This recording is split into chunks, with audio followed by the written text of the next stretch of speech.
Pour faire avancer la recherche, il faut aussi disposer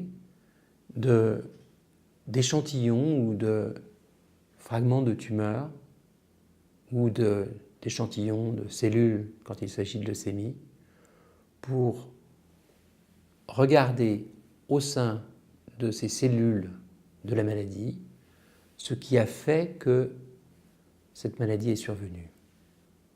Étudier les échantillons d'un seul patient peut permettre pour ce patient, un, de faire le diagnostic et deux, de comprendre pour lui qu'est-ce qui pourra permettre de le traiter d'une manière ou d'une autre.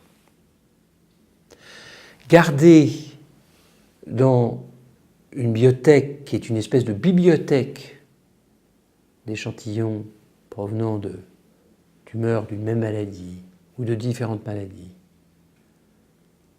des spécimens qui vont permettre de faire les recherches ultérieurement, est quelque chose de très important pour les générations futures et pour les gens que nous aurons à soigner dans des années. On ne peut pas garder ces échantillons sans des autorisations de la part de la personne, quand il s'agit d'une personne majeure, ou de la part de ses parents.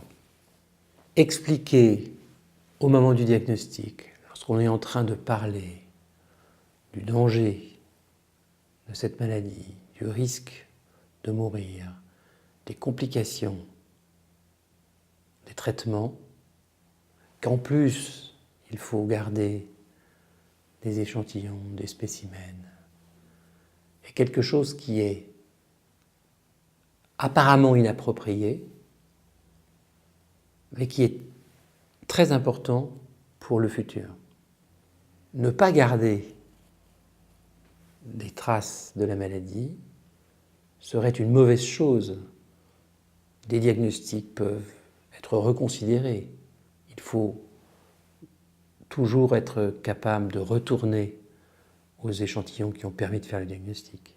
Mais notre connaissance évolue et sans reconsidérer un diagnostic, reprendre les éléments pour, par exemple, une centaine de personnes atteintes d'une maladie, de manière à s'apercevoir qu'au sein de ce groupe de 100 personnes, ceux qui ont un marqueur donné ont plus de chances de guérir que ceux qui n'ont pas ce marqueur, est capitale pour le futur.